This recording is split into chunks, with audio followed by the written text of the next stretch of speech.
ಇಂಥ ಬಿಸ್ಲಾ ಬಂದಿರಿ ಅಂತಂದ್ರೆ ನಿಮ್ಗೆ ಉತ್ಪೂರ್ವಕ ಸ್ವಾಗತ ಕೇಳ್ತೀನಿ ಅಣ್ಣ. ನಿಮಗೂ ಅಷ್ಟು ನಾಗರಾಜ್ ಜನ ಎಲ್ಲ ಜನ ಎಲ್ಲರನ್ನ ಕರ್ಕೊಂಬಂದಿನಿ. ನಿಮ್ಮ ಊರನ್ನ 4 ಮಂದಿ ತೋರಿಸ್ಬೇಕು ಅನ್ನೋ ಇದು ಇತ್ತು.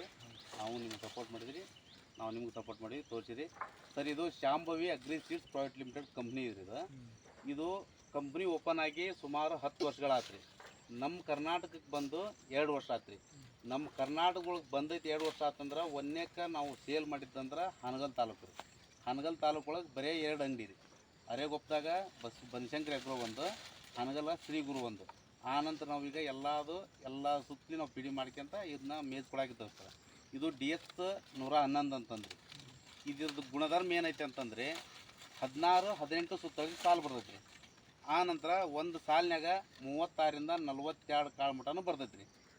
ಇಳುವರಿ ಮಾತ್ರ ಈ ವರ್ಷ ಆಯ್ತು, ವಾದ ವರ್ಷ ಇವ್ರು ಹಾಕಿದ್ರೆ ಮತ್ತು ಈ ವರ್ಷ ಇದನ್ನು ಹಾಕಿದಾರೆ.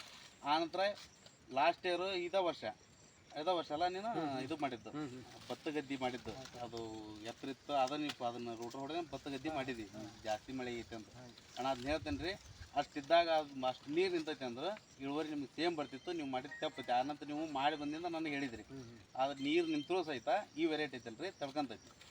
ಯಾಕಂದ್ರೆ ನೀವು ನಮ್ಗೆ ವಿಡಿಯೋ ತೋರಿಸಿದೆ ಅವತ್ತು ಅಂಗಡಿ ಒಳಗೆ. ಆನಂತರ ಸರ ಇದನ್ನು ನೀವು ಏನು ಮಾಡ್ತೀರಿ ಅಂತಂದ್ರೆ ಇದನ್ನು ಸ್ವಲ್ಪ ಅಂಗ್ಲ ಮಾಡಿರಿ. ಕರೆಕ್ಟ್ ಗೇಣಿ ಒಂದು ಕಾಳು ಹಾಕಿದ್ರೆ ಇಳುವರಿ ಚೆನ್ನಾಗಿ ಬರ್ತೈತೆ ರೀ. ಇದು ನೀವು 18 ಸಾಲು ಇಟ್ರಿ ನಿಂತು ಕರೆಕ್ಟ್ ಇಟ್ರಿ, ಅಡ್ಡಿ ಇಲ್ರಿ. ಇದು ಈ ವರ್ಷ ಆಯ್ತು, ವಾದ ವರ್ಷ ಆಯ್ತು 40 ಕ್ವಿಂಟಲ್ ಮ್ಯಾಗ ಬಂದೈತೆ ರೀ. ಯಾರು ರೈತರು ಕೇಳಿದ್ರು ನಾವು ಮ್ಯಾಕ್ಸಿಮಮ್ ಎಲ್ಲರೂ 40 ಕ್ವಿಂಟಲ್ ಹೇಳ್ಯಾರ. 38, 39.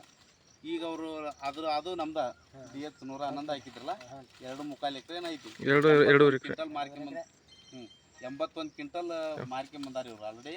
ನಮ್ದು ಒಂದು ಆಸೆ ಐತ್ರಿ, ಈ ಕೆರೆ ಕಾತ್ನೇಳಿ ಒಳಗೆ ಆ ಹೊಲದಾಗ ಫಂಕ್ಷನ್ ಮಾಡಿ ಒಂದು 60 ಮಂದಿ ರೈತರನ್ನ ಕೂಡಿಸಿ ಎಲ್ಲ ರೈತರಿಗೆ ಒಂದು ನಮ್ಮ ಕಂಪ್ನಿ ವತಿಯಿಂದ ಊಟ ಮಾಡ್ಬೇಕನ್ನೋ ಆಸೆ ನಮ್ಗೆ ಭಾಳ ಇರ್ತೀವಿ. ಅಣ್ಣಾರಿಗೆ ಹೇಳಿದೆ. ಇವ್ರು ಮುರಿಯೋ ಟೈಮ್ನಾಗ ನಾವು ಒಂದು ಸ್ವಲ್ಪ ಮೀಟಿಂಗ್ ಅದಕ್ಕೆ ಹೋಗಿಂದ ಆಗಿಲ್ಲ. ದಯವಿಟ್ಟು ಕ್ಷಮೆ ಇರಲಿ ಕೆರೆ ಕಾತ್ನಳ್ಳಿ ರೈತರಿಗೆ. ಮುಂದಿನ ವರ್ಷ ಏನೈತಿ ನಿಮ್ಮ ಊರಾಗ ಒಂದು ದೊಡ್ಡ ಫಂಕ್ಷನ್ ಮಾಡ್ತೀವಿ. ಆನಂತರ ಪೆಂಡಲ್ಲು ಚೇರ್ ಹಾಕಿ ದೊಡ್ಡ ಸಾಹೇಬನ್ನ ಕರೆಸಿ ದೊಡ್ಡ ಪ್ರಮಾಣದ ಮಾಡ್ತೀವಿ. ಇದಕ್ಕಿಂತ ಹೆಚ್ಚಿಗೆ ಬೆಳೆ ನಮ್ಮ ಬಸವರಾಜ್ ಅಂತಂದು ಈಗ ಈ ಭಾಗದಾಗ ತೊಗೊಂಡವಿ. ಅವ್ರ ಗೈಡೆನ್ಸ್ ಎಲ್ಲ ಹೇಳ್ತಾರೆ. ಇನ್ನು ವಾರಕ್ಕೊಮ್ಮೆ ಹೊಲಕ್ಕೆಲ್ಲ ವಿಸಿಟ್ ಮಾಡ್ತಾರೆ ಅವರು. ಆನಂತರ ಇದನ್ನ ಏನೈತಲ್ಲ ಈ ಗೊಂಜಾಳ ತೊಗೊಂಬಂದಿದ್ದೆ ಶ್ರೀ ಗುರು ಒಳಗೆ ಅವ್ರು ಹೇಳಿದ್ರು ತೊಗೊಂಬಂದಿರಿ ಅಂತ ನೀವು ಆಗಿಲ್ಲಿ ವಿಡಿಯೋದಾಗ ಹೇಳಿದ್ರಿ. ಸರಿ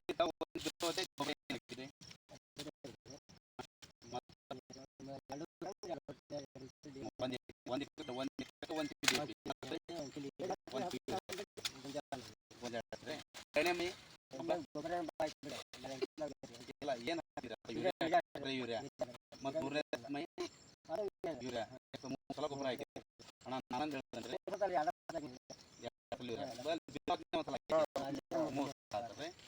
ನಾನಂದು ಹೇಳ್ತೀನಿ ಕೇಳಿದ್ರೆ ಒಂದನೇ ಸಲ ನೀವು ಹಾಕೋ ಹೊತ್ತಿನಾಗ ನಿಮ್ಗೊಂದು ತ್ರಾಸ ಏನು ನೀವು ಯೂರಿಯಾ ಹೋಗ್ತಿಲ್ಲ ಅದ್ರ ಜೊತೆ ಪೊಟ್ಯಾಶ್ ಹಾಕಿದ್ರೆ ನಿಮ್ಗೆ ಈ ಕಾಲದಲ್ಲಿ ಇವು ಸೈಜ್ ಸೇಮ. ದಯವಿಟ್ಟು ಪೊಟ್ಯಾಶ್ ಯೂಸ್ ಮಾಡಿ. ಕಾಂಪ್ಲೆಕ್ಸ್ ಗೊಬ್ಬರ ಯಾವತ್ತು ಯೂಸ್ ಮಾಡ್ತೀರಿ ನಮ್ಮ ಹೊಲ ಉಳಿತೇವ್ರಿ.